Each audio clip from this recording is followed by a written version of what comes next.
number VAB. Christian Browser. Please fire. Rep fire. Run away. Christian Browser. Please fire. Rep fire. Run away.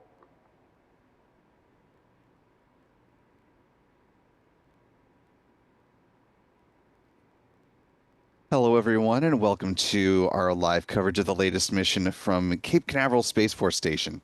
I'm Will Robinson Smith, reporter with Spaceflight Now. It's good to be with you here just after midnight on the East Coast.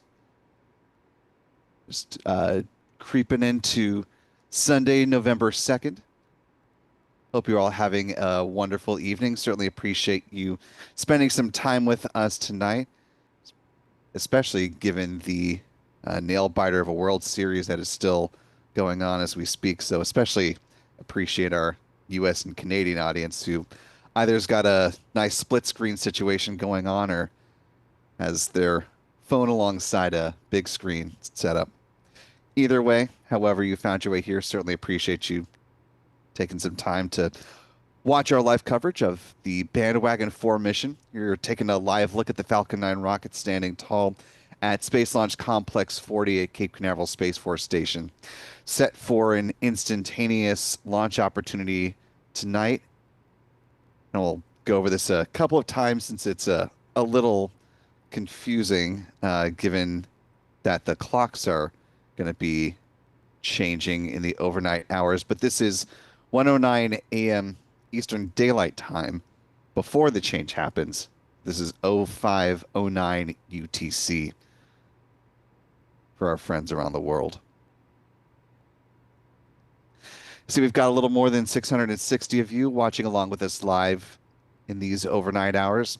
If you haven't already, you could do us a big favor just by clicking that like button and sharing the stream, allowing some more folks to find their way into our live launch coverage tonight. I also want to thank our moderators in the live chat. Thanks to Astro Joe and Jeff Hansen for helping us out in the live chat. Rick Donner as well.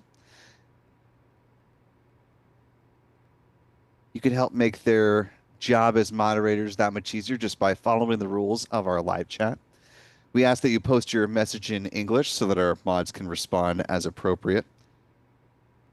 Also, that you hold off from delving into overt politics or religion and using all caps. Emojis are perfectly fine. We just ask that you don't create a huge block of them, that it takes up a large percentage of the chat space and other people can be seen and digitally heard. And lastly, that you treat each other with the kindness and respect that you yourself like to be treated. And we'll all get along swimmingly. We also have one of our channel members in the chat, Cumulus Granatus, to help answer folks' questions as we roll on through the count. Speaking of channel members, this and every other live launch opportunity are made possible in no small part thanks to our wonderful channel members here on YouTube. So thanks to folks like M. Teresa, Suvail, Gate Smasher, Ura. See the Phantom Detailers with us tonight. Shelly R, JJ Jones, Glenn A, hello, hello, and many, many others. Mandy L, good evening. Channel membership comes with a number of perks, including discounts at our online shop, which is shop.spaceflightnow.com. Access to member-only videos here on YouTube, access to our members-only Discord server, and of course the ability to watch all of our live launch liftoff moments from here in Florida in 4K. Our Spaceflight Now editor, Stephen Young, is running the technical operations of the broadcast tonight.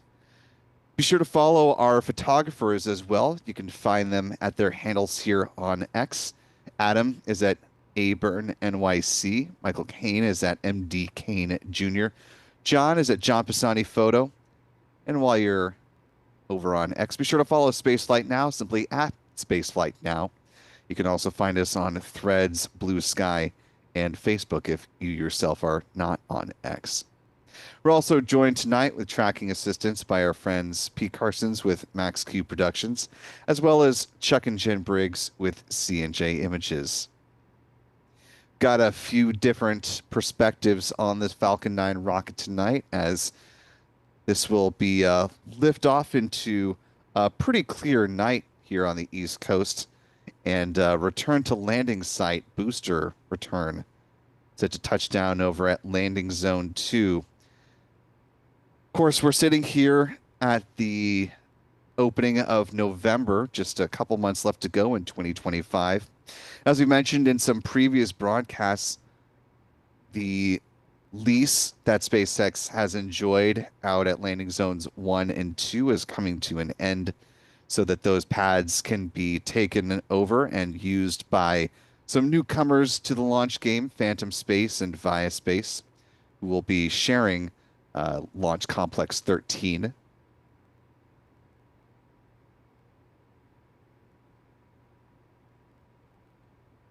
TBD on when Phantom Space is going to have their first launch. As of last check, Via Space is aiming for their first flight in 2028.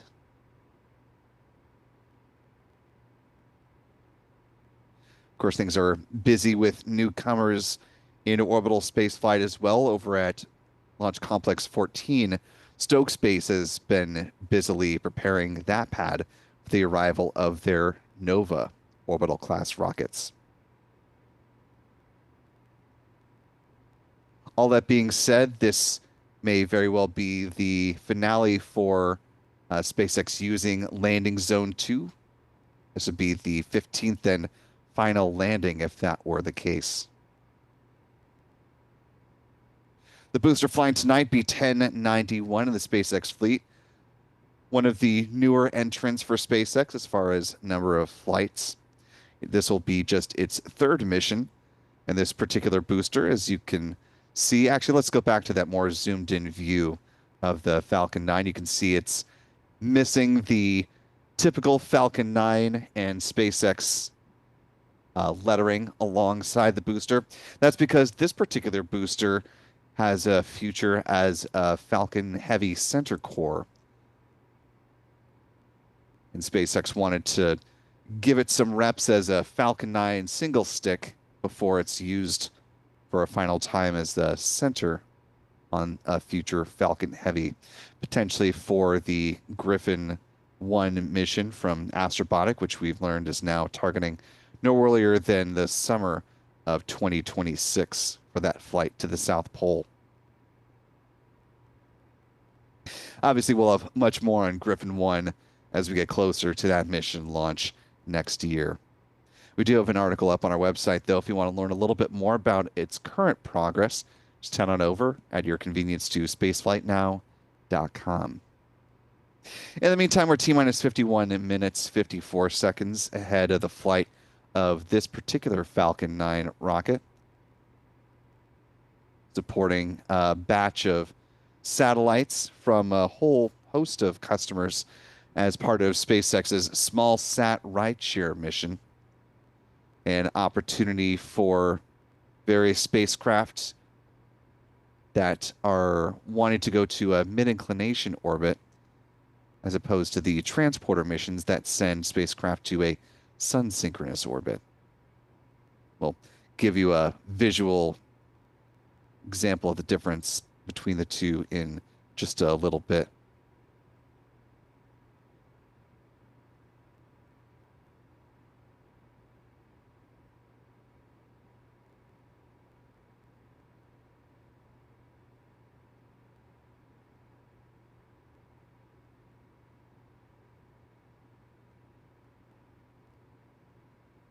For now, though, as SpaceX is getting ready to start the process of fueling its Falcon 9 rocket, let's run through the countdown timeline with you all. Let you know the milestones that are ahead of the start of tanking for the Falcon 9 and what they need to accomplish. Around T-minus 38 minutes is when the SpaceX launch director will make the call on the start of prop load. Once that go-ahead is given, the vehicle fueling begins at T-minus 35 with a loading of RP-1, which is a rocket-grade kerosene on board the Falcon 9's first and second stages. At the same time, liquid oxygen will begin to flow on board the rocket's booster. And it looks like we've got a lot of Happy Los Angeles fans, just taking a quick peek at the live chat. Looks like the Dodgers have won the World Series, so congrats to Los Angeles, who I'm sure is having just a fabulous night tonight. Also, congratulations to the Toronto Blue Jays, who played one heck of a series. But of course, this isn't sports talk. This is space talk. So let's get back to the launch itself. Picking up where we left off at T minus 30 minutes is when first stage helium load begins. Same will be true on the second stage a few minutes after that. SpaceX uses that cryogenic helium to pressurize the main propellant tanks during flight. T minus 23 minutes is when the second stage RP1 tank is full. And T minus 20 minutes and 50 seconds is when the strong back chill down process begins.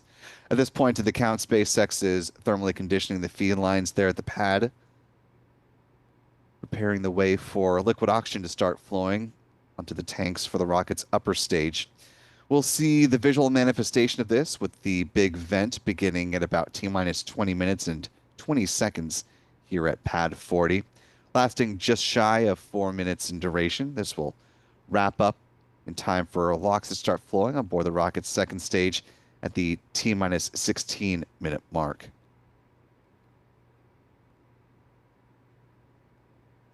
Seven minutes out is when the engine chill sequence begins.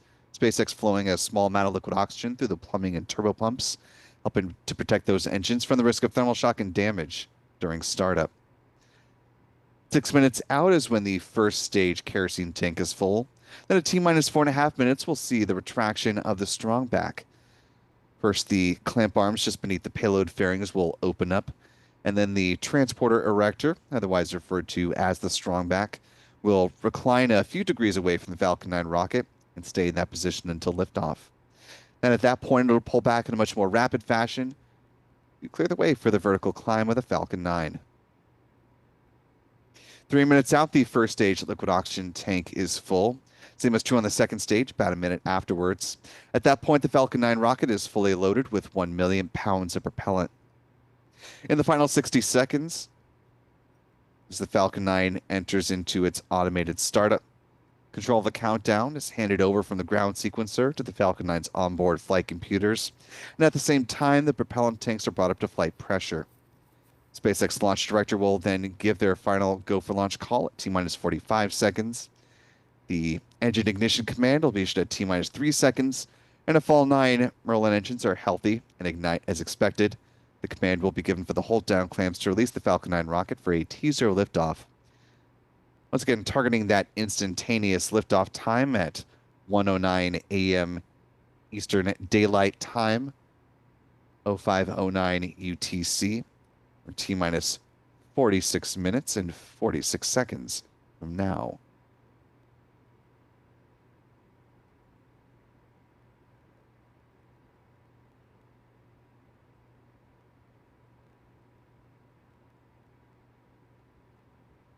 Worth mentioning that while the more round number for this liftoff is 1:09 a.m. Eastern, it's 1:09 a.m. and 59 seconds, so just barely shy of 1:10. So if you step outside at 1:08 and you look at your watch, see it strike 1:09, and you're not seeing any light show, that's why it'll happen just barely before 1:10.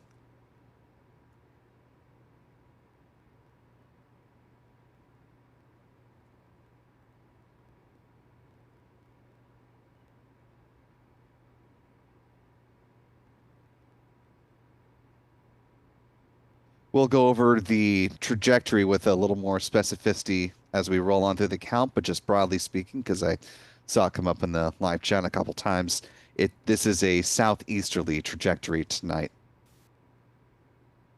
Also, for those who are here in Central Florida, and especially those of you who are living on or have made your way over to Florida's Space Coast, be sure to step outside for this one. It should be quite nice, given this is a return to landing site mission. Could be a good opportunity to see that nebula effect where following stage separation and the flip maneuver and the boost back burn begins, the interaction of the plume of the second stage and the booster can create a really nice nebula-like effect in the night sky. Quite beautiful if you've never actually seen it in person. So, as we mentioned, we've got multiple angles on this rocket, and we should be able to give you some really nice perspective when that happens. As well as, of course, the booster landing itself over at Landing Zone 2. Taking a look at our live chat. Thanks to Rick Donner, one of our channel members and moderators, for the comment here. This was before the Series 7 game ended, saying, launch on one screen, chat on screen 2 with Discord, World Series on screen 3. That is dedication. Want to welcome a new channel member, Tig, joining us at the pad leader level. Welcome aboard. Glad to have you with us.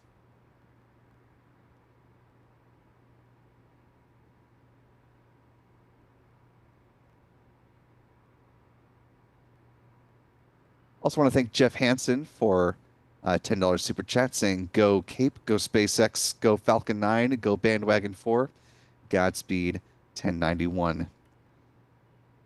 As mentioned before, 1091 is the tail number for the booster flying today. This will be its third trip to space and back, having supported 2 batches of Amazon's Project Kuiper satellites headed into low Earth orbit. One in August, the other in October. Fairly fast turnaround for this booster, as a matter of fact, just 19 days since its Kuiper Falcon 03 mission launch on the 14th.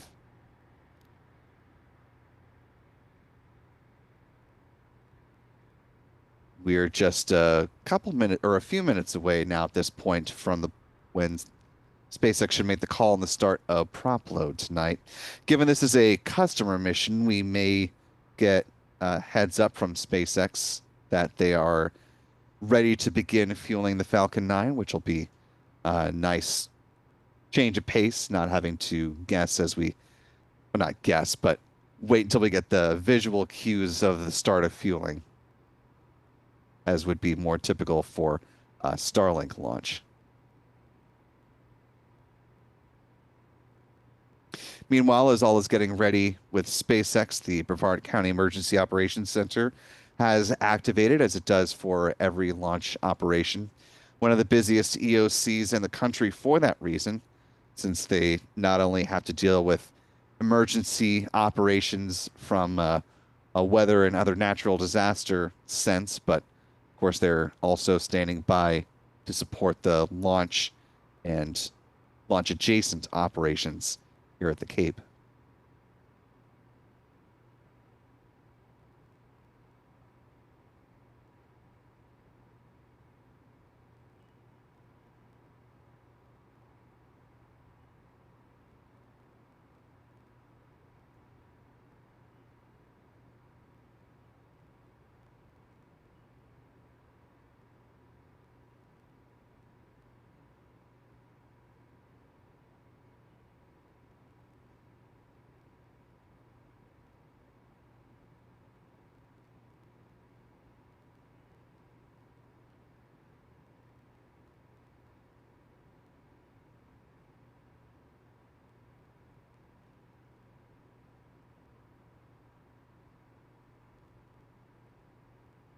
Heading into this launch opportunity, the 45th Weather Squadron forecast a 95% chance of favorable weather for this launch tonight. You can see from the most recent weather loop from the Goes East satellite, pretty clear skies over Florida's Space Coast, and a nice clear path ahead as the rocket flies on a southeasterly trajectory.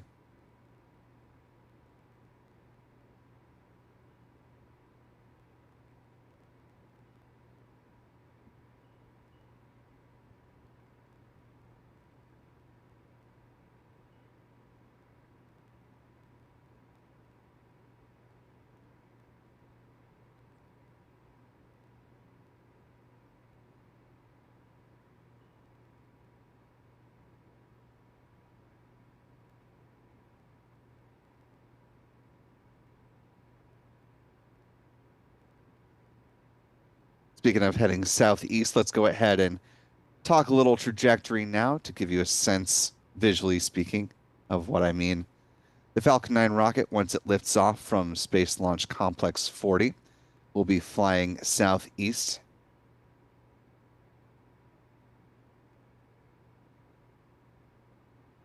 And following stage separation, the booster will follow the red arc that you see there for a touchdown over at landing zone 2.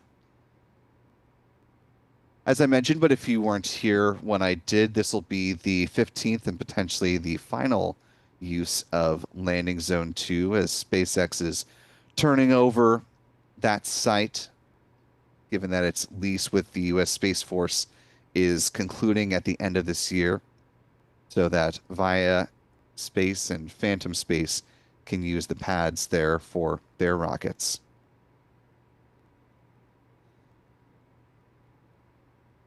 SpaceX is working to certify its first stage boosters for up to 40 flights. This is just the third flight for this booster, but we should be learning more about the payload fairings that are flying on board today's mission as well, and how much reuse they've gotten and are about to get with this flight. They will splash down in the waters of the Atlantic Ocean under the support of steerable parachutes following their jettison. Once down in the waters, they'll be brought aboard one of SpaceX's recovery vessels, then brought back through Port Canaveral, turned over to the Hangar X site, where they will be refurbished and turned around for future missions.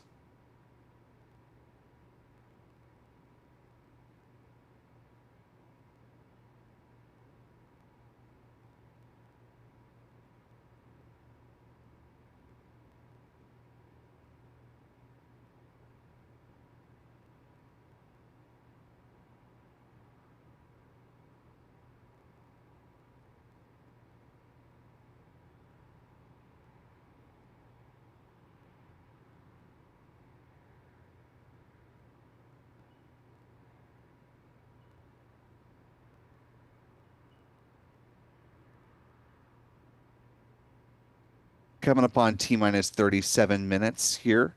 At this point, SpaceX should have made the call on the start of prop load tonight, and if all is good to go on their end, fueling of the Falcon 9 rocket will begin in just about 2 minutes.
Time now T-minus 35 minutes, 39 seconds and counting. As we mentioned, the Falcon 9 rocket's going to be sending the payload on board, 18 satellites, to a mid-inclination orbit, distinct from the transporter small sat rideshare missions, which go to a sun-synchronous orbit. So play this little animation courtesy of SpaceX to give you an idea of what those various inclinations look like here. With the Americas in the foreground of the globe, just to provide some more distinction as compared to the equator.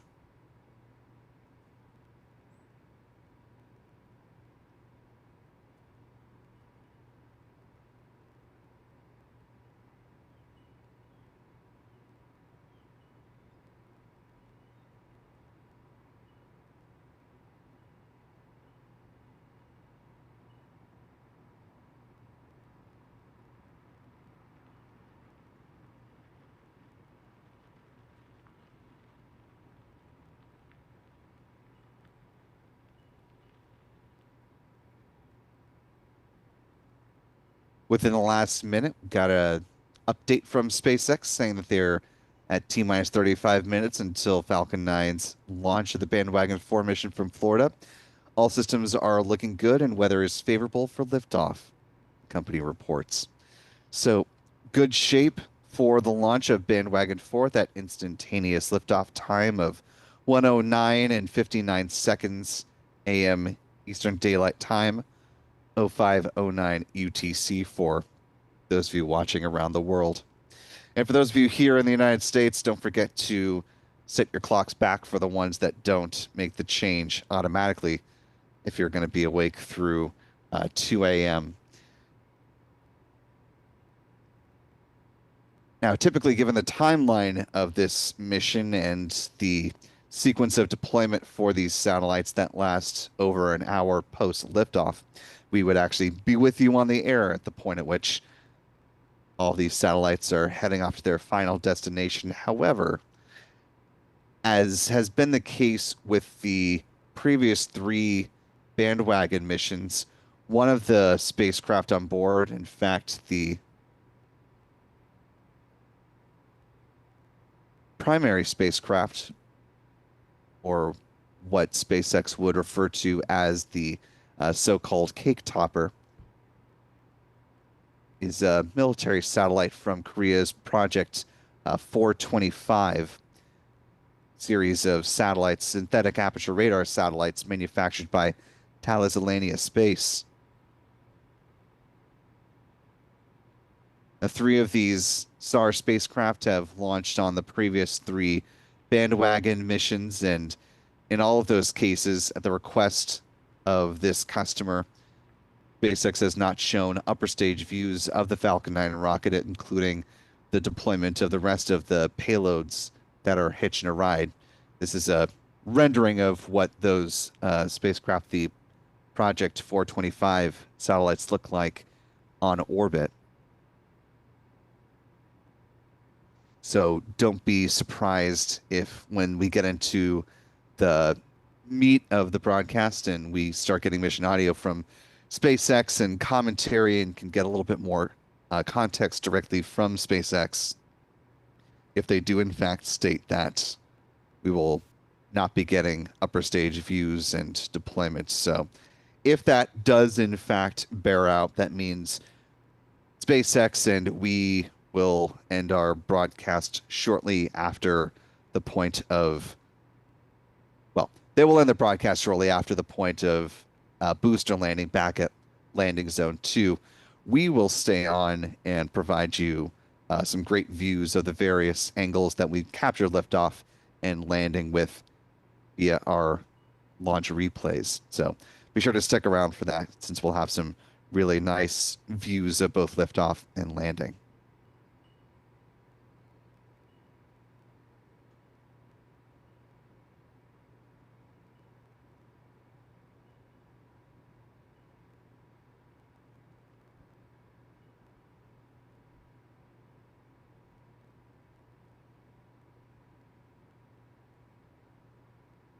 Just about 30 minutes ahead of liftoff at this point in time.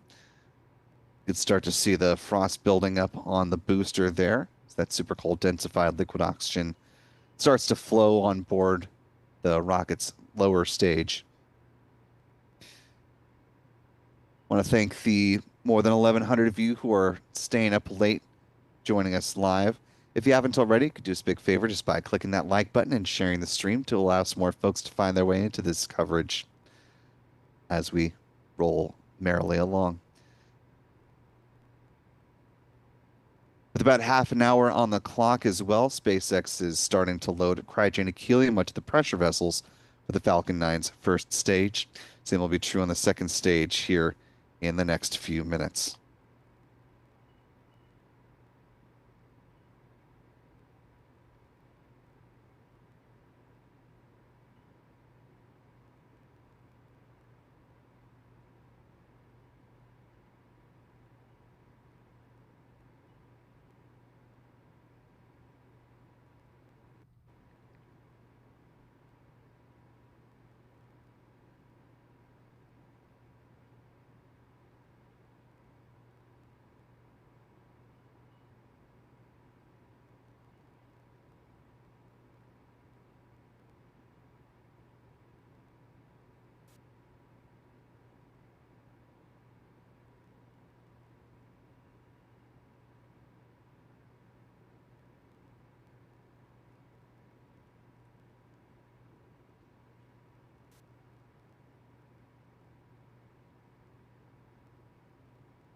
Time now T minus 28 minutes, 51 seconds and counting.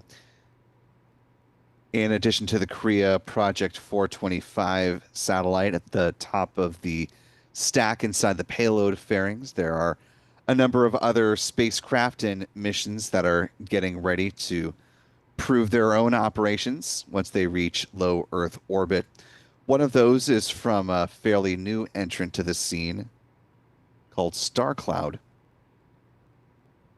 Take a look at some video produced by the company.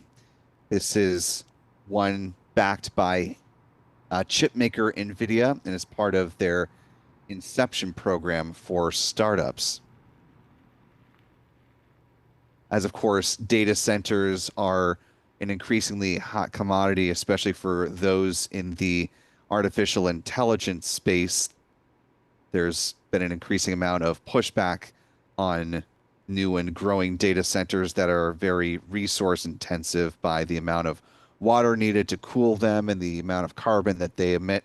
So, company like StarCloud is looking at the possibility and working with some other players like Rendezvous Robotics to bring data centers into space, since that would allow for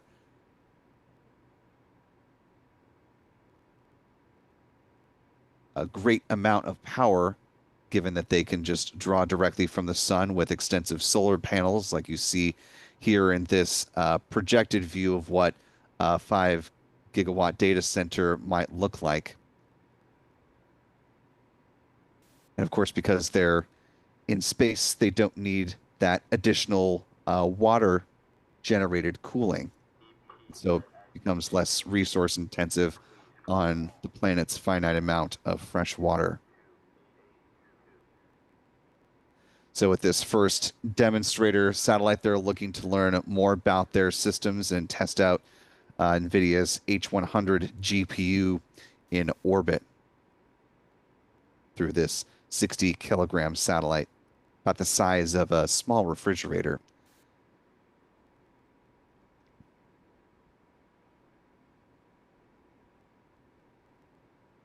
If we bring in this photo here, you can see some of the StarCloud team with the spacecraft integrated onto the deployment mechanism that's just behind them.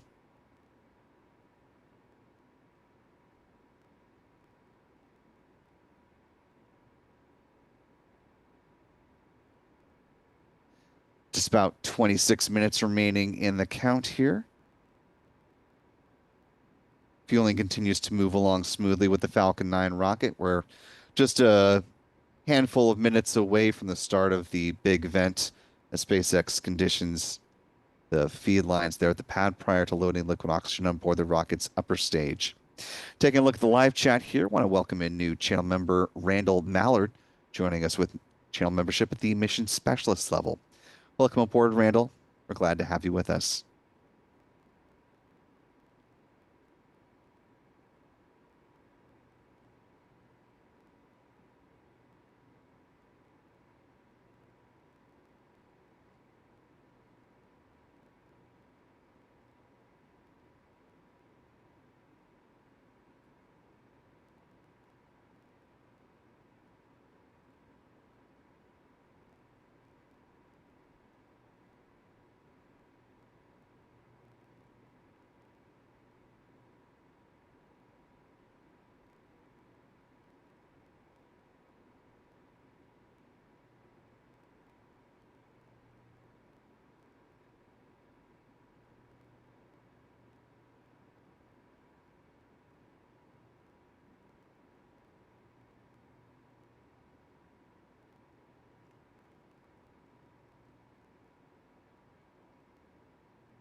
Time now T minus 23 minutes, 36 seconds and counting. Looking to some of the other missions that are hitching a ride to that mid-inclination orbit on board this Falcon 9 rocket. Let's take a look at another customer. This is, I believe you pronounce it ISI, working in partnership with a company, Space 42, in the UAE to deploy a series of 3 of their own synthetic aperture radar satellites. And in fact, this is taken by one of their SAR satellites looking down at the launch pad here. Now, the text is a little small in this picture, but the box that is highlighted is a SAR image of Space Launch Complex 40 that was captured on October 30th.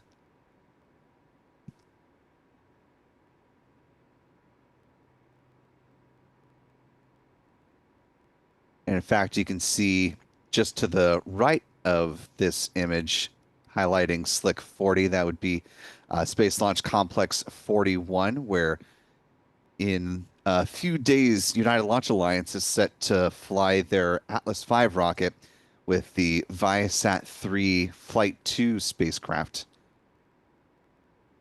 heading out to GEO.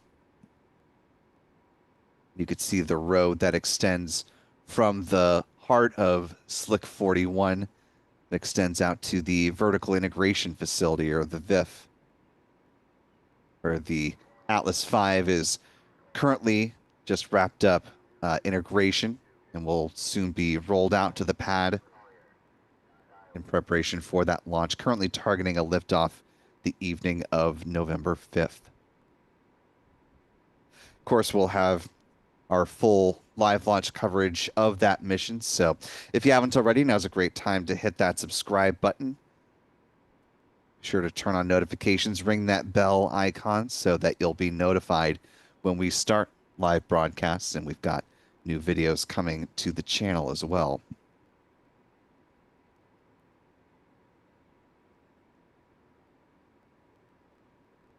As we're coming up to the start of the big event here, want to thank channel member Virginia Pruitt for a $10 super chat. Thank you, Virginia.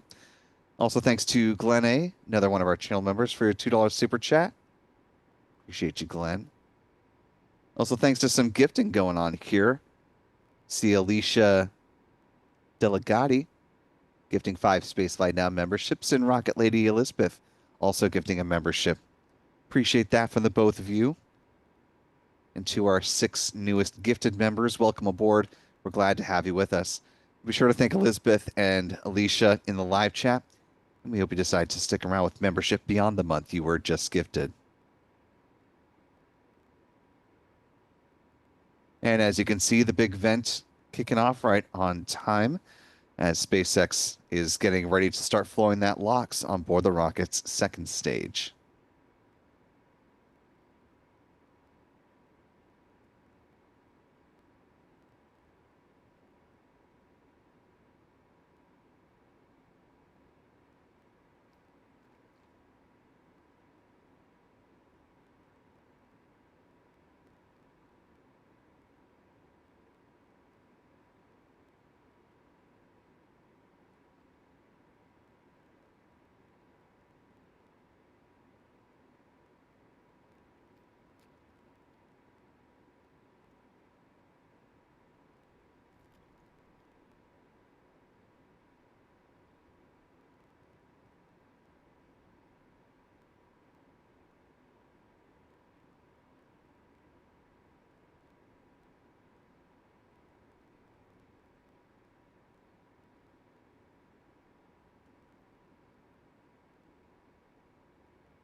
17 minutes and counting. We've got about 30 seconds remaining on this big vent before it wraps up.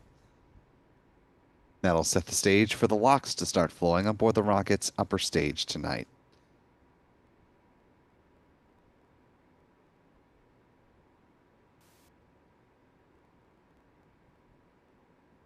So far, a smooth and otherwise unremarkable countdown, which is always what you want to see. Should be getting some pad level views. The Falcon 9 coming up here in the next minute or so.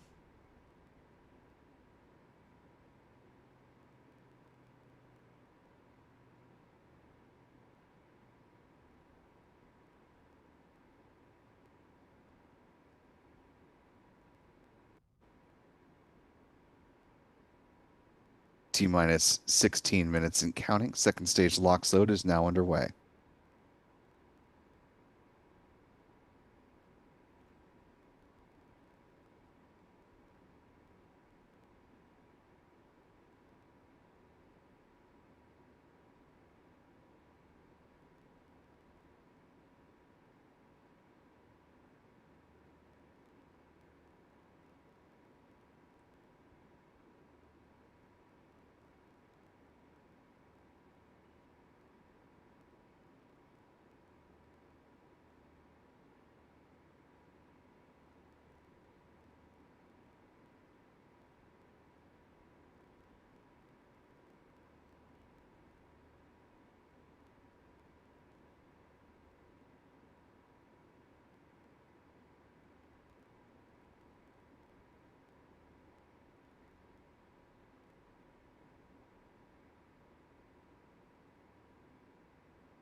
Time now T-minus 14 minutes, 27 seconds and counting. Turning now to another customer that is riding along with the Bandwagon 4 cadre of satellites is a spacecraft that we've been waiting to see when it was going to be manifested. And it's an important precursor to a mission coming up next year as currently scheduled.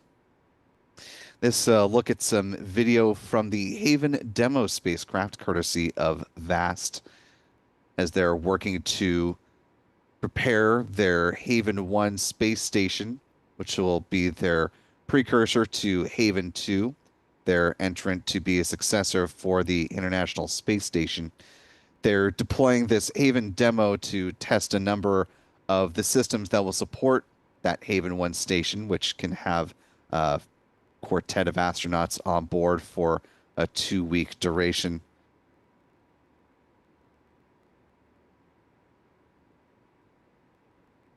As we re-rack this video, this particular spacecraft is designed to test things like the navigation system that will be used on the Haven 1, some of the propulsion, as well as the solar panels.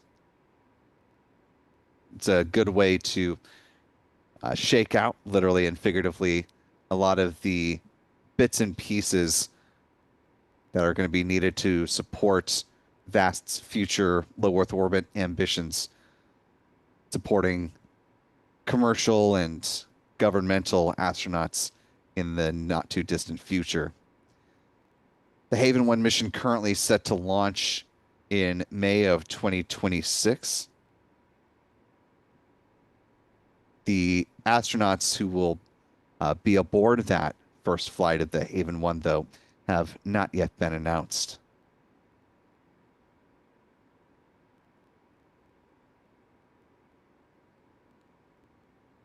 Coming up on 12 minutes before the flight of this Falcon 9 rocket, with the Haven demo and other satellites hitching a ride. A couple of those include a pair of satellites from tomorrow.io,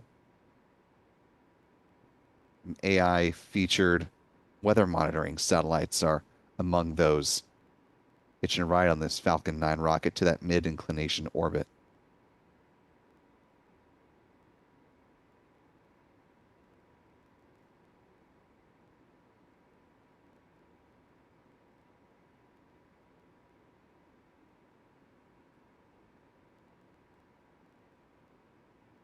Before we get pad level views of the Falcon 9 rocket, one more time, now that we've got a few more of you in the live chat with us, let's go ahead and hit that trajectory graphic. Falcon 9 rocket's going to be flying from Space Launch Complex 40 here at Cape Canaveral Space Force Station. When it does, it will head on a southeasterly trajectory.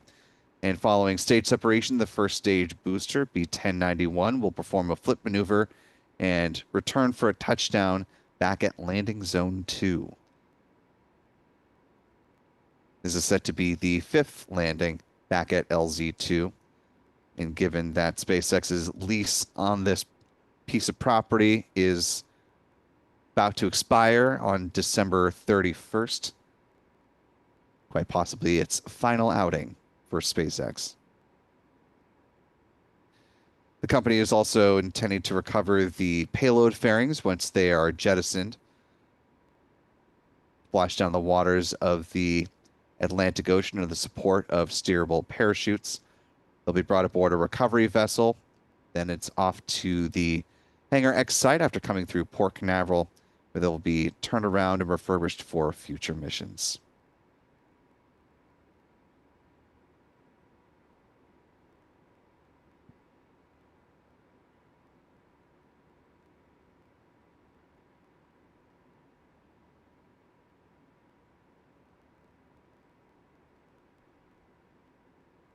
Just under T-minus 10 minutes to go before liftoff. Bandwagon 4.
Just under 9 minutes to go. As you can see, we've got pad level views now coming in from SpaceX of the Falcon 9 rocket. Coming up in about a minute and a half is when the engine chill sequence will begin.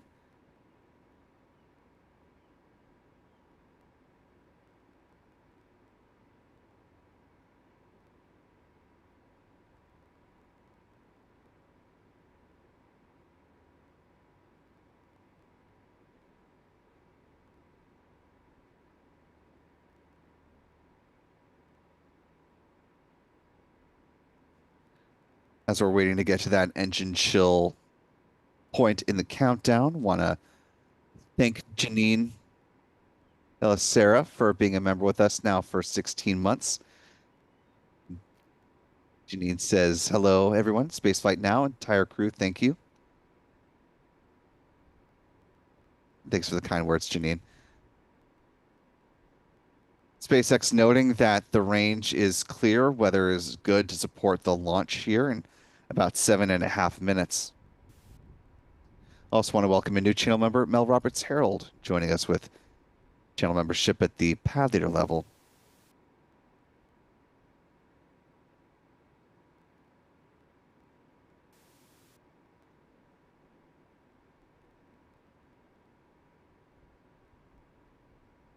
Taking advantage of the SpaceX on-screen graphics, let's talk a little bit about the Falcon 9 rocket.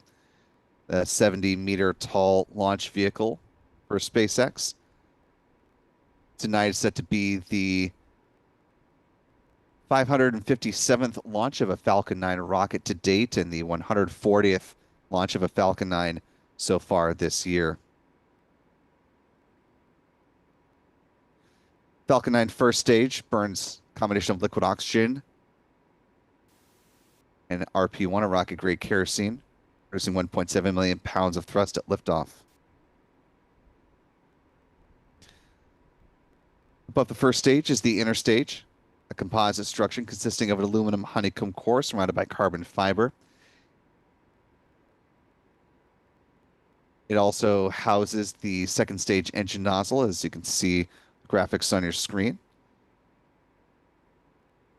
The MVAC engine has a large nozzle which is optimized for burns the vacuum of space, producing more than 220,500 pounds of thrust.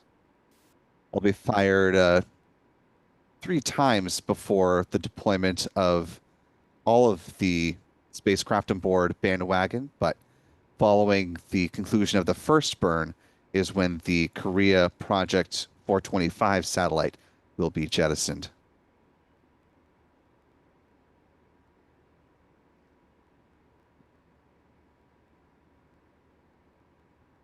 The payload fairings at the top of the rocket are 13.1 meters or 43 feet in height and are 5.2 meters, 17.1 feet in diameter.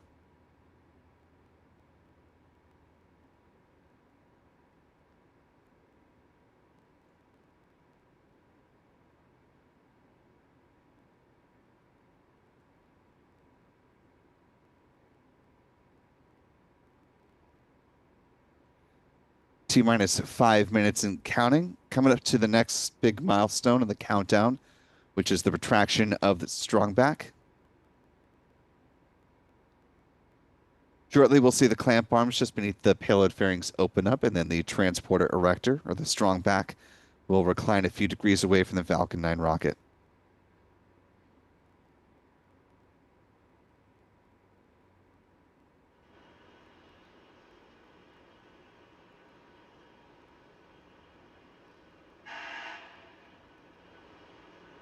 Strongback retract has started.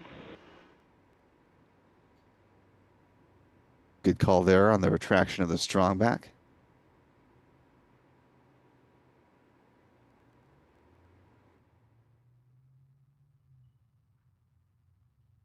You can see a little movement there. Takes less than 30 seconds for them to both fully open.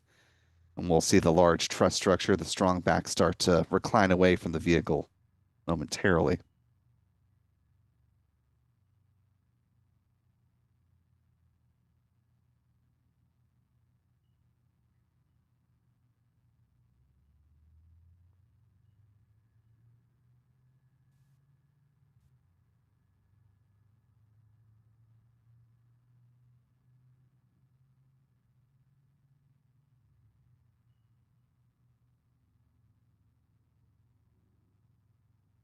Just under 3.5 minutes to go. At around T-minus 3 minutes, there should be a call out that the first stage liquid oxygen tank has finished filling.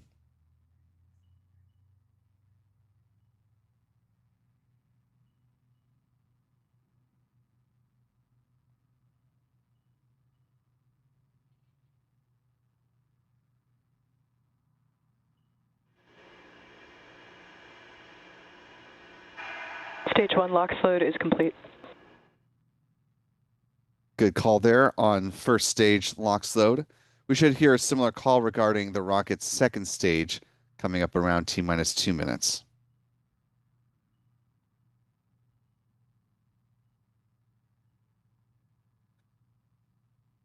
SpaceX commentator noting that there are no issues being tracked by the SpaceX Falcon team. Weather still 95% favorable for a launch today.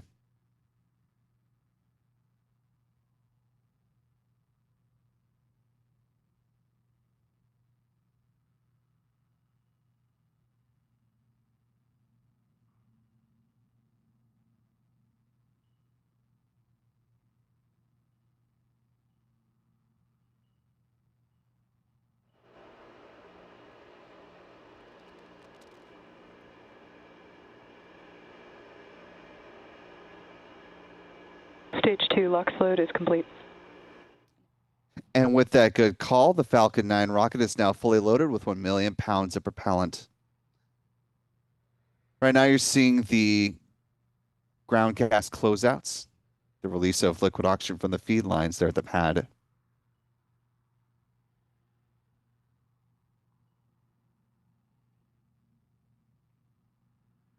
Launch closeouts. There's that good call out. We're coming up to the final minute of the count here.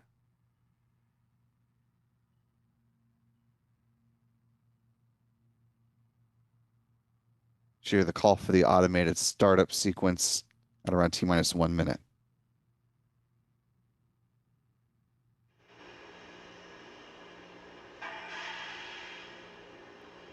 Falcon 9 is in startup. We're just now waiting the SpaceX launch director to confirm that they are in fact go for launch.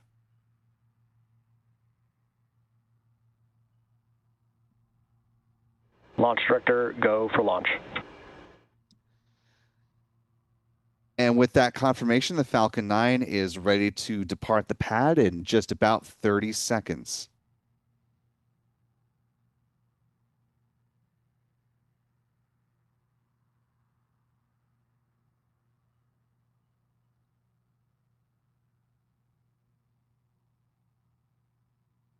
"15 seconds. 10, 9, 8, 7, 6, 5, 4, 3, 2, 1. Engine ignition and liftoff. Liftoff with the Falcon 9 rocket on the Bandwagon 4 mission. Falcon 9 has cleared the tower.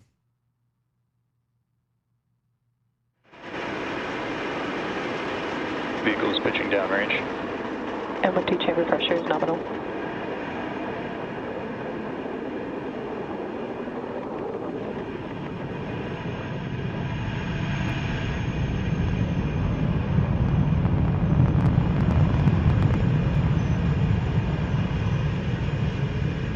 Falcon 9 has lifted off from Space Launch Complex 40 at Cape Canaveral Space Force Station. We're currently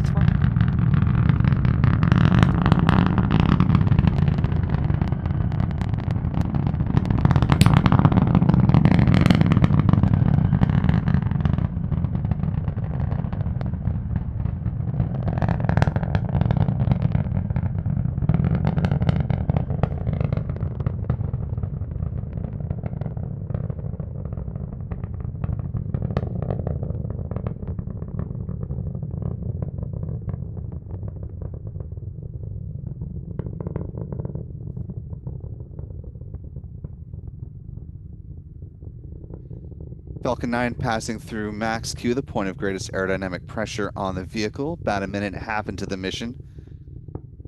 Coming up to MVAC chill here, where SpaceX thermally conditioning the thermally conditioning the Merlin vacuum engine on the rocket's upper stage. A few events now in fairly rapid succession. We'll see first stage main engine cutoff for MECO.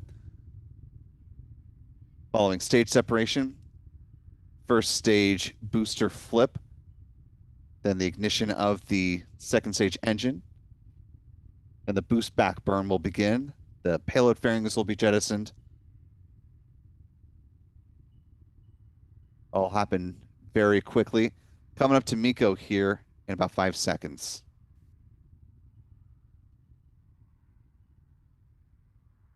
MECO.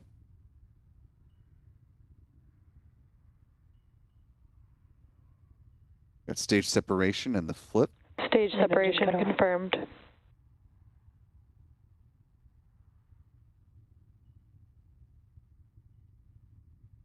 Stage 1 boost back startup. And back startup.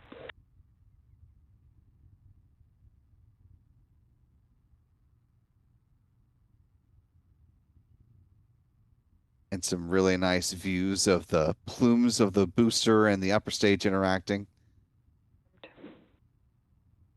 And there we heard those. Confirmation of fairing separation as well, as predicted at the request of the Project 425 Korea payload Upper stage views will not be provided on this mission. Coming up to the conclusion of this boost back burn. Wrapped up in real time.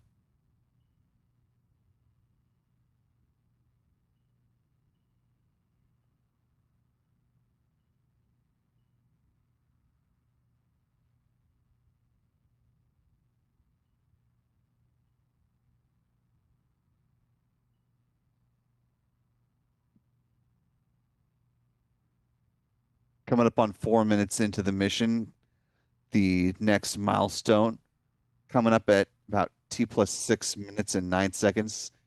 The start of entry burn using 3 out of the 9 Merlin engines to base the booster.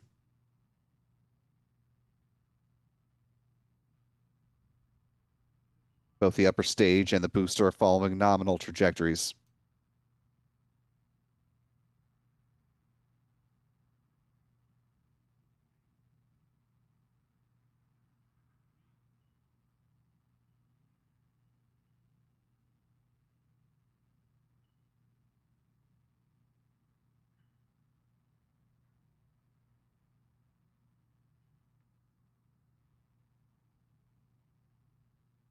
We are continuing to follow the burn of the upper stage, even though SpaceX is not providing onboard camera views at the moment.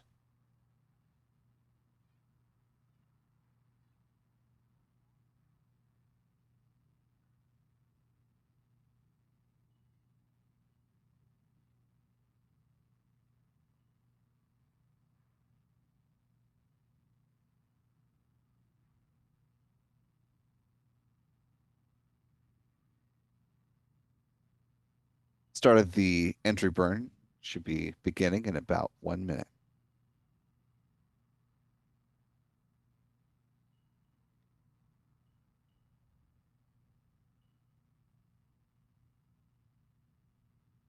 Some nice views from the onboard cameras of the booster.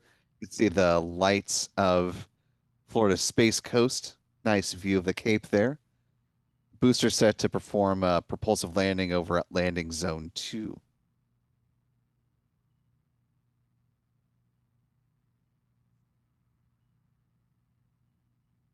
Entry burn about 20 seconds from starting.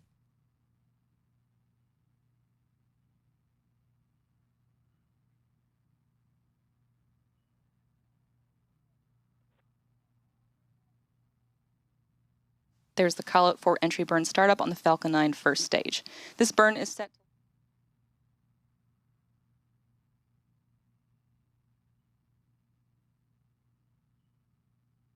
Upper stage flight termination system has been saved as the entry burn is wrapped up in real time. Stage 1 entry burn shut down. Good call there from SpaceX, confirming as well that both stages are following a nominal trajectory. The single engine landing burn set to begin at about T plus 7 minutes and 18 seconds. With a touchdown at landing zone 2 expected about 30 seconds after that.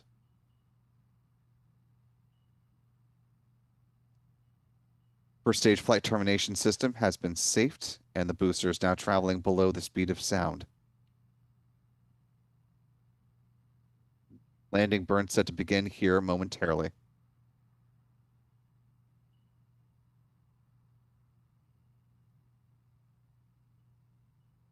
Burn. And there you heard that call out for the landing burn start on the Falcon 9 first stage. This is the final burn that this booster will see before touching down on landing zone 2. Landing leg deploy.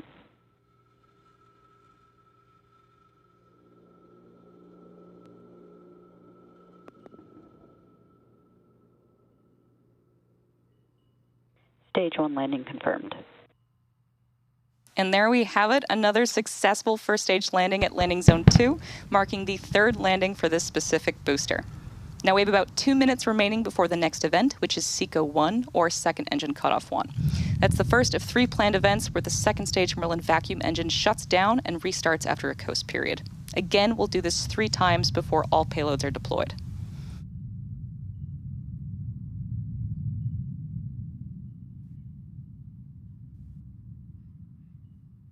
nice sonic boom and ongoing rumble from the booster recovery down at landing zone 2. Those additional upper stage engine burns that the SpaceX commentator was just mentioning will last just 1 second in duration. Again, though, at the request of the Korea Project 425 customer, the Agency for Defense Development of South Korea, we will not be seeing deployment of that spacecraft or any of the others that are flying on board today. So we'll be relying on updates from the various customers and SpaceX for confirmation of good deployment of all of the vehicles that are riding on board tonight. We should hear confirmation, though, of second stage engine.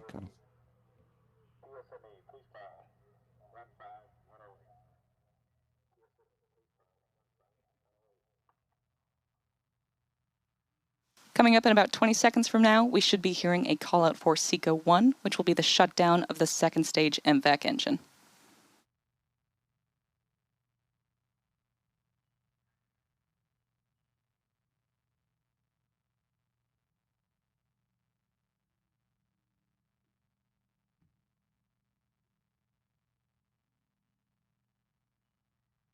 MVAC shutdown. And with confirmation of the planned first shutdown of the second stage engine, we have our first payload deployment coming up. Nominal orbit insertion. 425 Korea. At the request of our customer, we will not be showing that first deployment on camera, so we'll take a short break and we'll be back for another restart of the second stage Merlin vacuum engine, or SES2, in about 25 minutes. In the meantime, enjoy the space tunes.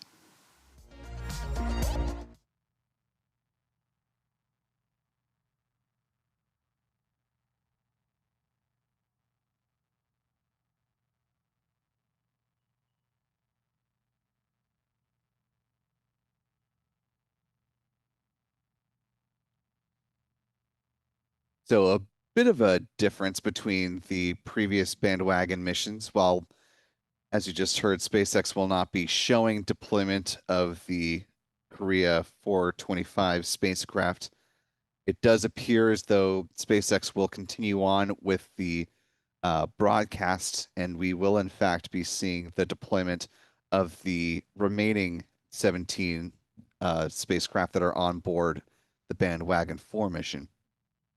So not wrapping up as soon as we thought we might tonight, so we'll stick with it until all these satellites are deployed.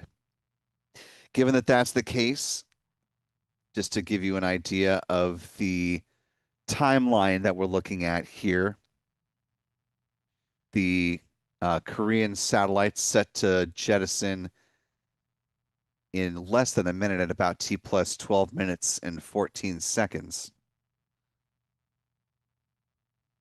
That'll be followed by the second burn of the upper stage engine, again lasting just 1 second. That'll happen at T plus 37 minutes and 51 seconds. Then there will be a third burn of the upper stage engine at T plus 59 minutes and 30 seconds. And then we enter into a roughly 5-minute deployment sequence for everything else, beginning with a quartet of Pico satellites called Taurus that were manifested by a company that is headquartered in Germany with another major site in Denver, Colorado. That is ExoLaunch. They've actually manifested 13 out of the 18 payloads flying today. That first deployment, again, at T plus 1 hour, 9 minutes, and 2 seconds. The final spacecraft set to deploy is the ISI-3, also manifested by ExoLaunch. That will jettison at T plus 1 hour, 13 minutes, and 43 seconds. While we're waiting for some of these next milestones, though, we're getting our launch replays ready for you, so don't go anywhere. We've got a lot of great angles on this Falcon 9 rocket to share with you, both for the liftoff and the landing of the first stage booster, B1091. Want to welcome Mel Roberts-Harold back with channel membership at the pad leader level. Good to have you with us, Mel. And thanks to channel member Psychonaut69 for gifting us Spaceflight Now membership. Really appreciate that, Psychonaut. To our newest gifted member, welcome aboard. We're glad to have you with us.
And while there was SpaceX music playing at the time that the Korea 425 spacecraft was jettisoned, so we weren't able to bring that audio up for you, we did get confirmation that it did deploy as expected. So 1 down, 17 more to go.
Taking a look now in SpaceX mission control. They're in Hawthorne, California, the former home of SpaceX HQ. SpaceX did move their headquarters down to Starbase, Texas, just now Company Town.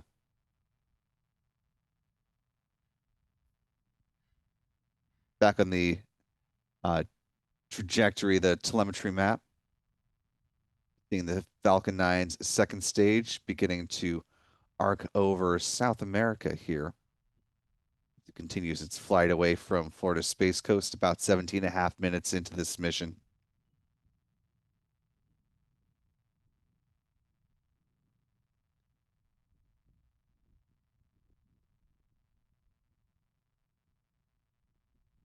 There are a couple of Turkish customers that are flying on board Bandwagon 4.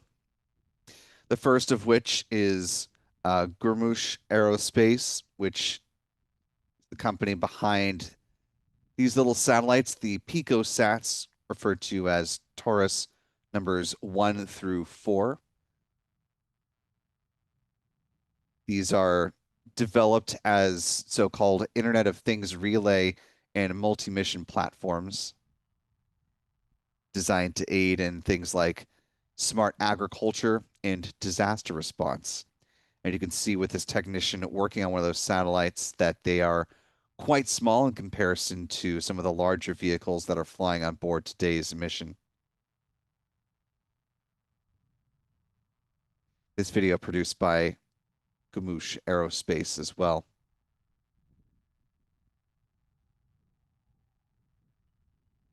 These 4 picosats are said to be the first to deploy from the Falcon 9 rocket. That's, or I should say, the second following the Korea 425 payload. These will be the first of the second deployment sequence, with these being jettisoned at T+1 hour, 9 minutes, and 2 seconds.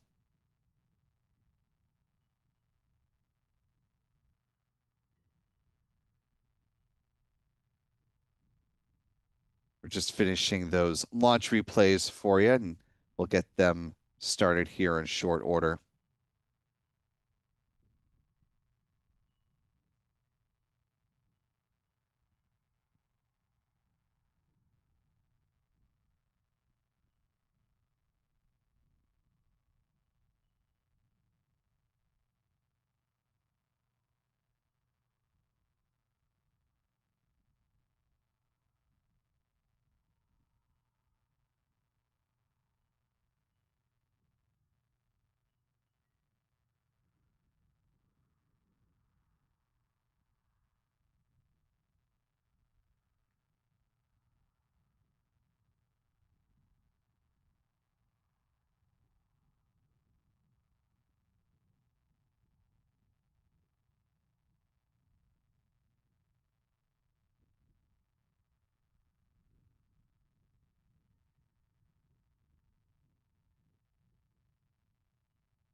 A little more than 21 minutes into the mission at this point. You can see the Falcon 9's upper stage just cruising over the easternmost tip of Brazil, heading back out over the South Atlantic Ocean here momentarily.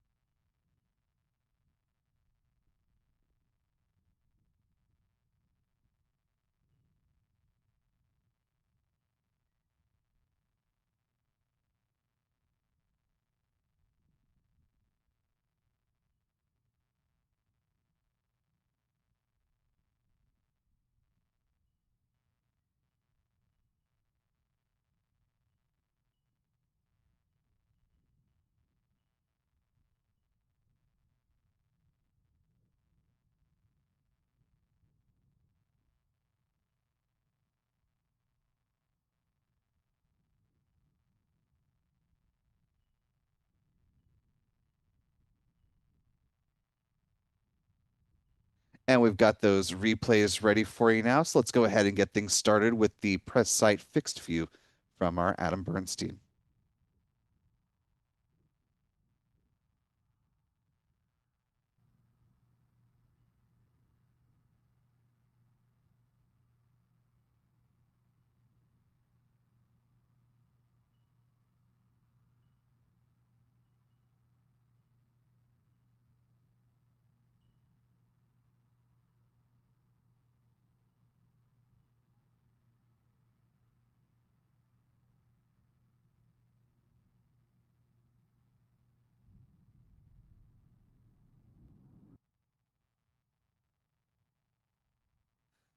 Moving on to the wide view.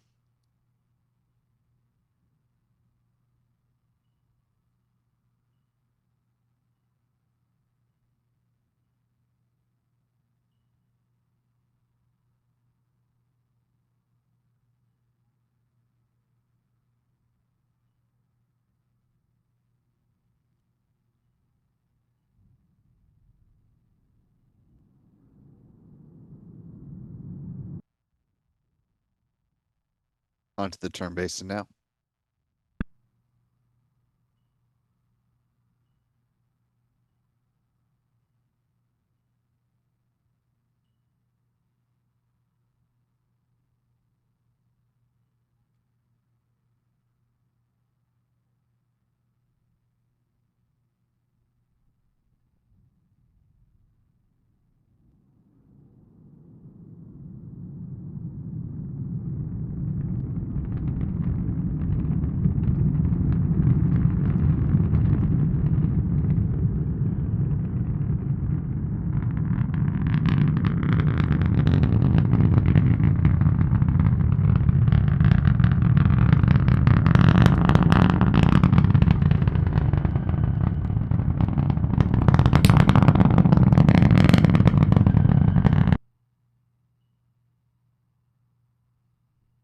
Pressing forward a little bit in time here for the landing burn.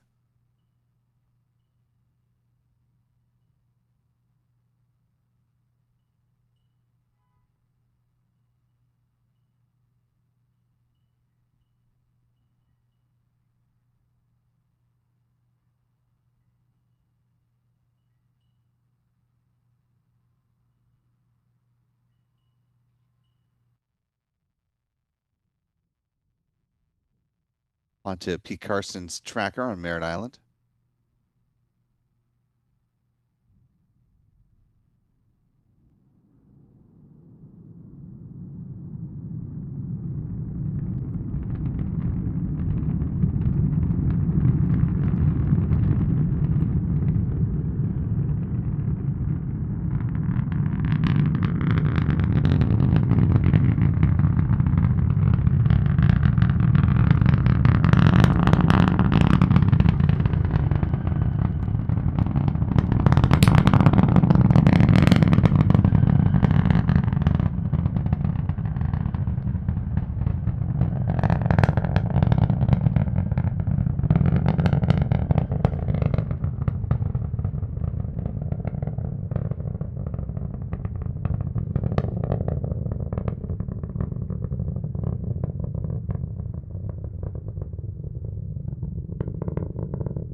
There's stage separation and the start of the boost back burn. You can really see that nice interaction between those two plumes there for a few seconds.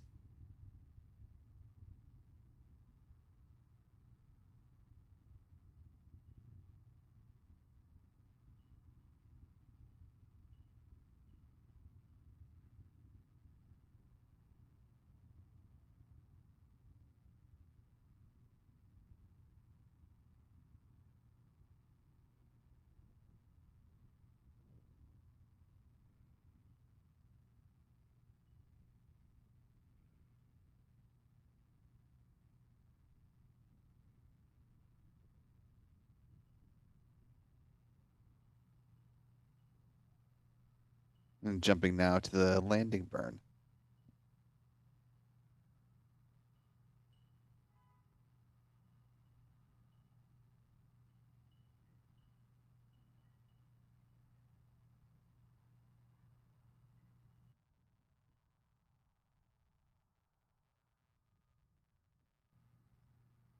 Moving now to Pete's wide view.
We get that really nice plume interaction that we were mentioning earlier between the boost back burn and the burn of the upper stage.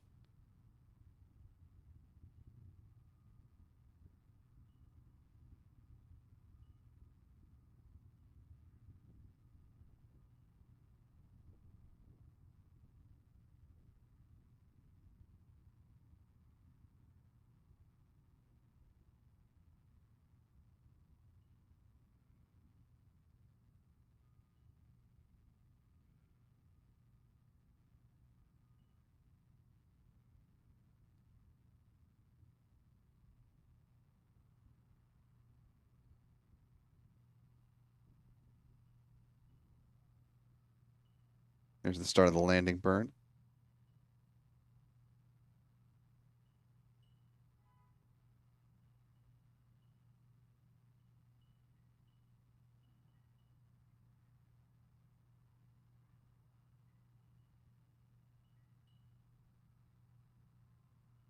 Holding on this shot here for just a little bit longer than some of the previous ones in order to capture the audio of the booms that you just heard. You'll also hear a little bit of rumble from the Merlin engines as well.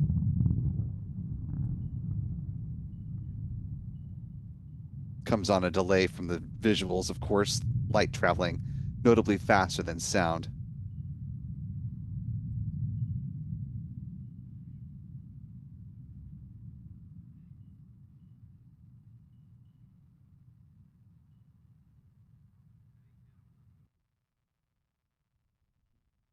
Moving on to Chuck's tracker, Chuck and Jen Briggs with CNJ Images.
And as we start to wrap up this particular clip, we're going to come back with just roughly a minute and a half to go before the start of the next engine burn. SES-2, second stage engine start. This burn lasting just about 1 second in duration. You can see the Falcon 9's upper stage is traveling just south of the tip of the African continent. Good view back of the upper stage engine.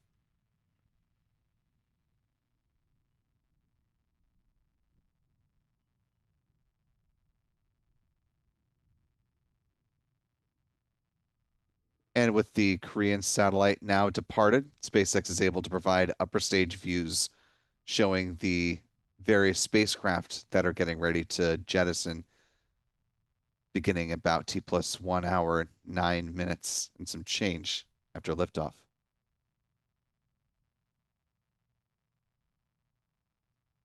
Let's go ahead and listen in for this engine burn. Following the first burn of the MVAC engine, Stage 2 entered a roughly 27-minute coast, which is wrapping up now. And we're expecting the second ignition of our Merlin vacuum, or MVAC engine, here shortly.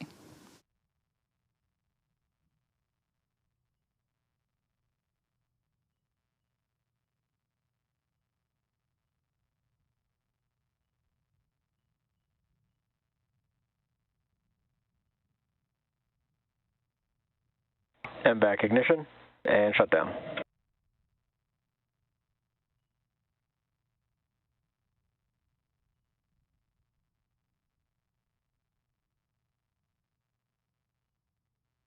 Nominal orbit insertion 2.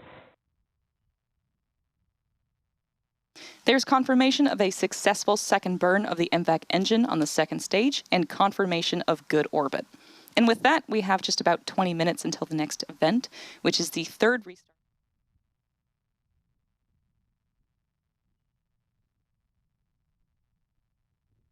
That next event is the third burn of this Merlin vacuum engine, set to take place at T plus 59 minutes and 30 seconds. Let's go ahead and pop back to our launch replays if we can, looking at our Adam Bernstein's tracker view of the Falcon 9 as it made its ascent.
In just a moment here, we're going to jump from the boost back burn to the start of the entry burn.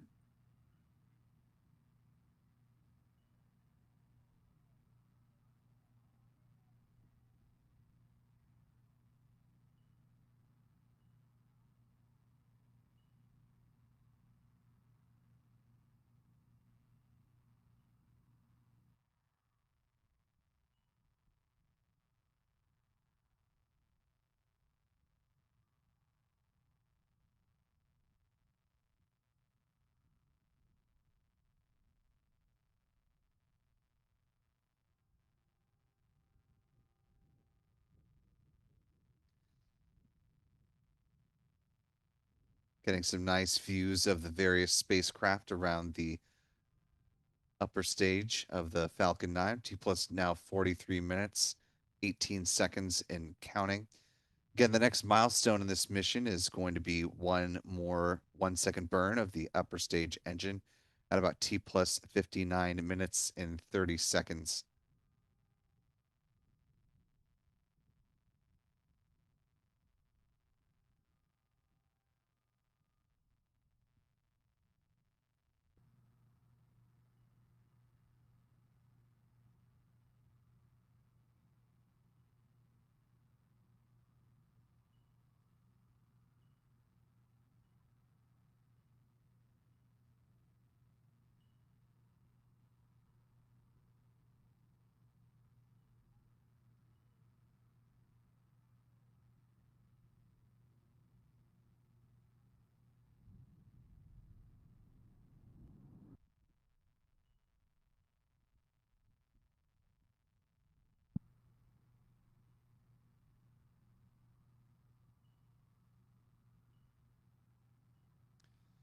As we're awaiting the next burn of the upper stage engine, we're going to go ahead and take a pause on the commentary and leave you with some space tunes.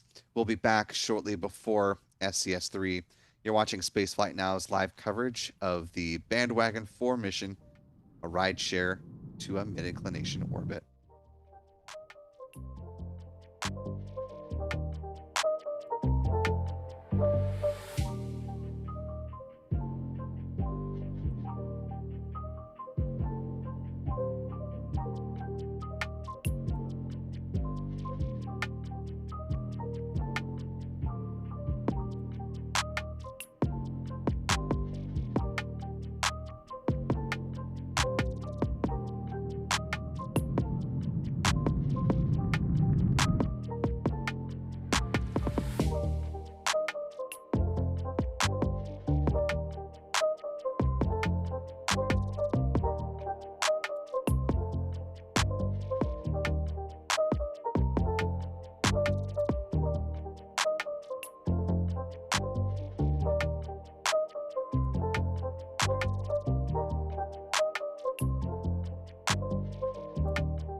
time now, T plus 58 minutes, 40 seconds and counting. SpaceX is about to conduct its third and final burn before the next deployment sequence. Let's go ahead and listen in. We also deployed our first payload of the mission, 425 Korea. Coming up shortly is the third burn of our second stage Merlin vacuum engine, which will last roughly 1 second.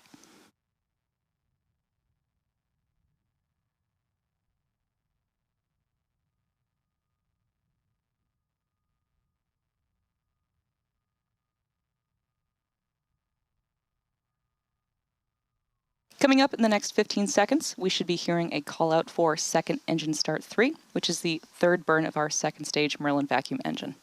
Again, this burn will last roughly 1 second.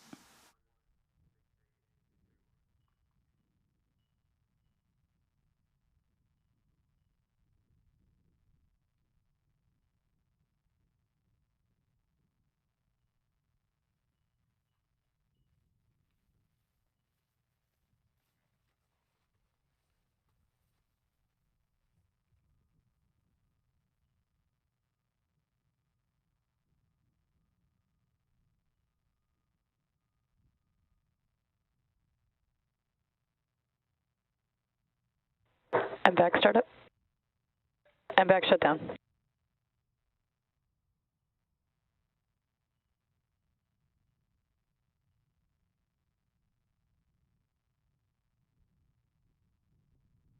Nominal orbit insertion 3. And that's confirmation of a good orbit following our third burn of the MVAC engine on the Falcon 9 second stage. And with that burn complete, we are on track to start our final wave of payload deployments about 5 minutes from now.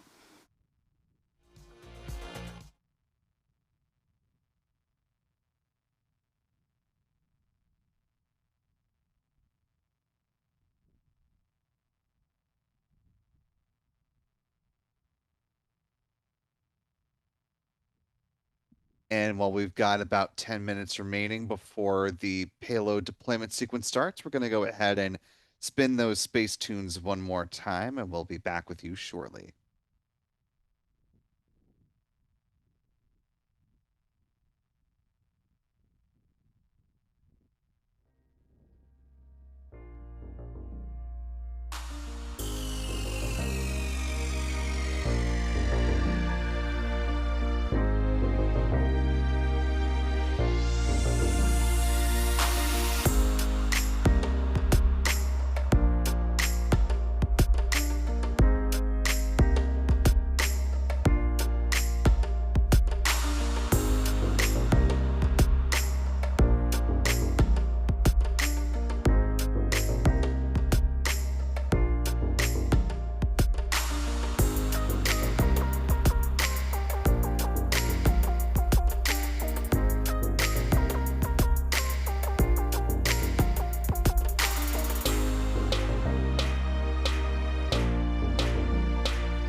Time now T plus 1 hour, 8 minutes, 8 seconds, and counting. The second and final deployment sequence is about to begin. So let's go ahead and listen in. The first payload batch of satellites set to jettison from the Falcon 9's upper stage are the 4 Taurus spacecraft, those Pico satellites we showed you earlier, manifested by ExoLaunch. Let's listen in. To Sun synchronous orbit. First up is Taurus, manifested by ExoLaunch and developed by Gumish Aerospace. There are actually 4 nanosatellites being deployed in this deployment event, designed to support applications in smart farming, environmental monitoring, maritime safety, and wildlife protection.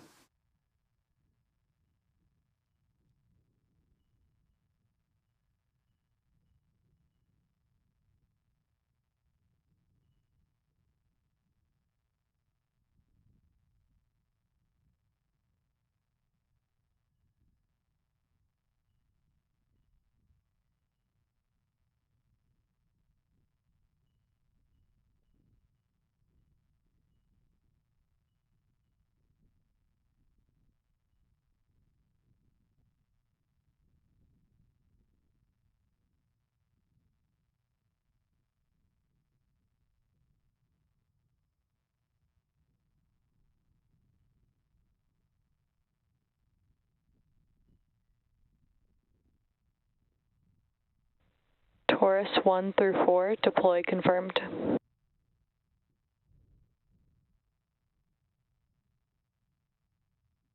SEMI 2 and 3 are next, manifested by ExoLaunch. SEMI is a commercial CubeSat cluster designed SEMI to 2, deploy confirmed. designed primarily for R&D purposes. SEMI 3, deploy confirmed. Sevrosat 1, deploy confirmed.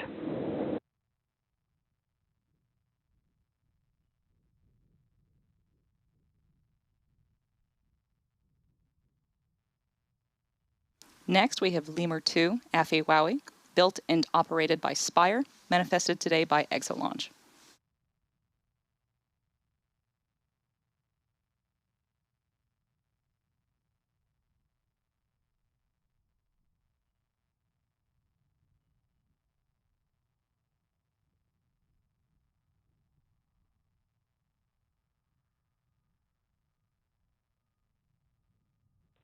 Lemur 2, Afi Wowie, separation confirmed.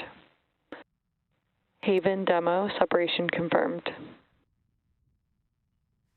There goes Haven Demo, developed by VAST. Insights from Haven Demo will inform Haven 1, the world's first commercial space station.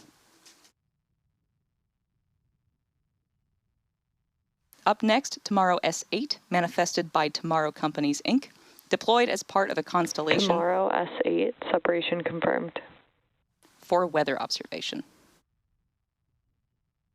SEMI 1 follows, manifested by ExoLaunch.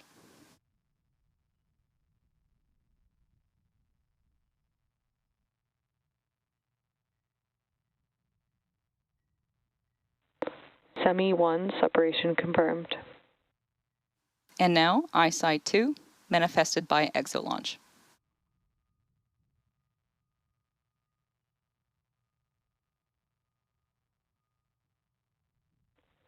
ISI 2, separation confirmed. Next up, Tomorrow S9, manifested by Tomorrow Companies, Inc. This is deployed as part of a constellation for weather observation.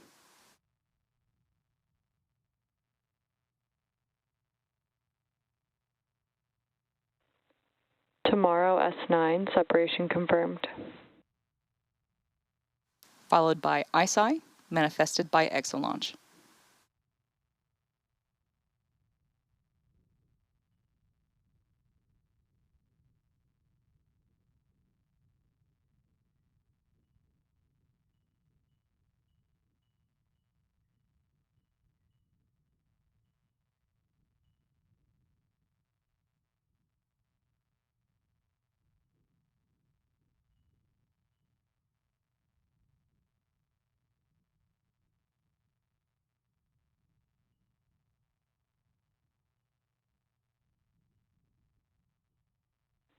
ISI-1, separation confirmed.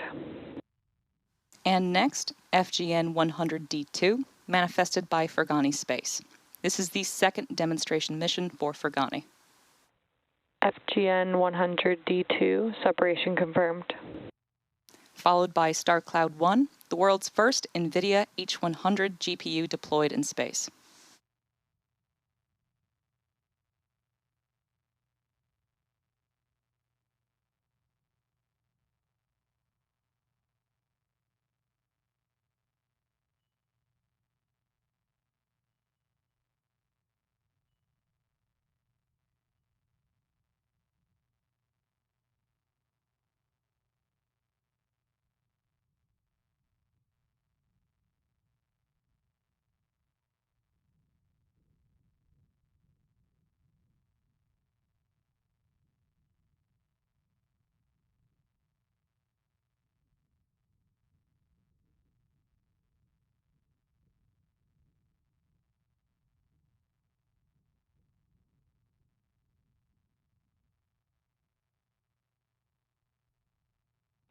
StarCloud 1, separation confirmed.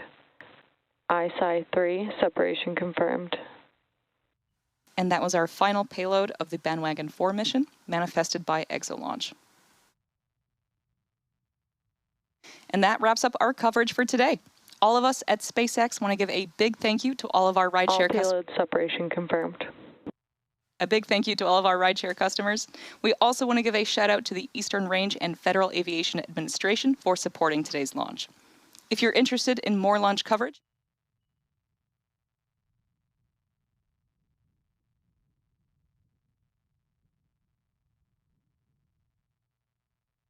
And with the final payloads having been deployed, this will wrap up the Bandwagon 4 mission.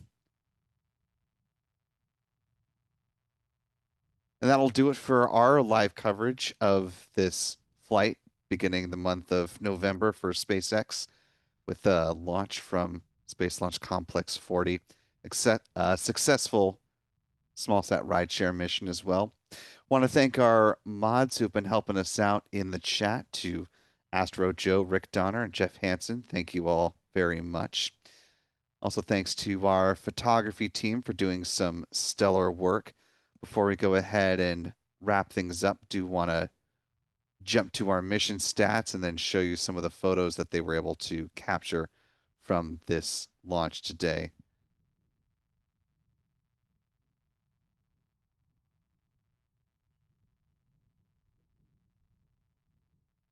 As we get these mission stats ready to present, want to thank Cumulus Granatus in the chat for also helping to answer folks' questions.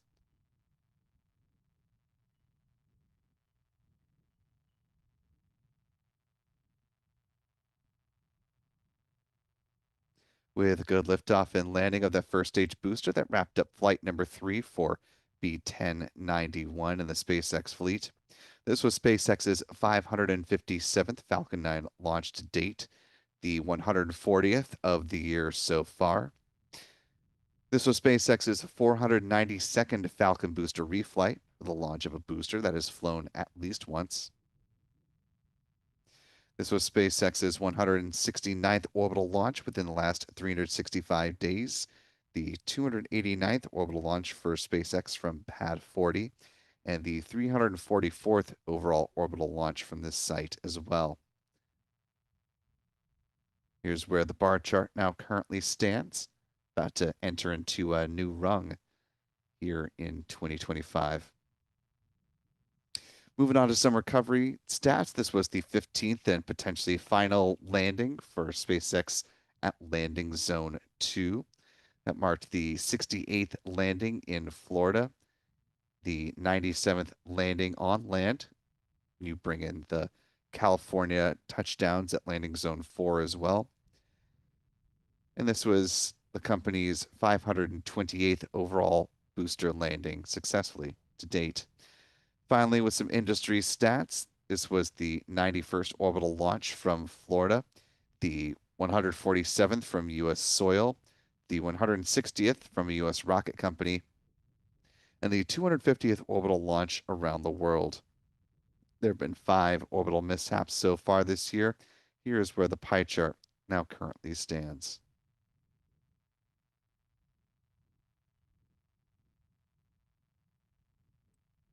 As mentioned, here are some of those photos from our photographers, starting off with this one from Liftoff by our Adam Bernstein, then turning to some of the work captured over in Titusville by Michael Kane, starting with a couple of really nice photos of the ascent of the Falcon 9 rocket passing by some of those cumulus clouds. See some nice streak shots of both liftoff as well as punching in a little bit closer to the boost back burn. One more streak shot here. And that nice interaction of the plume of the upper stage and the booster as the booster began to make its way towards landing zone 2. And that will wrap things up here tonight. A big thanks, in addition to our photographers, I want to thank our Spaceflight Now editor, Stephen Young, for running the technical operations of the broadcast here tonight. Let's see, it looks like we've got Jen Nanana closing out with a marking of 4 months as a channel member at the pad leader level, who says, "Thank you, Will, and all the team for a top-notch broadcast as usual." Thank you for the kind words. She goes on to say, "Shout out to Astro Joe and Cumulus for the kind and knowledgeable in-chat expertise." I want to thank our Spaceflight Now editor, Stephen Young, for running the technical operations of our broadcast here tonight. Thanks as well to our friends Chuck and Jen Briggs with C&J Images and Pete Carstens with Max Q Productions.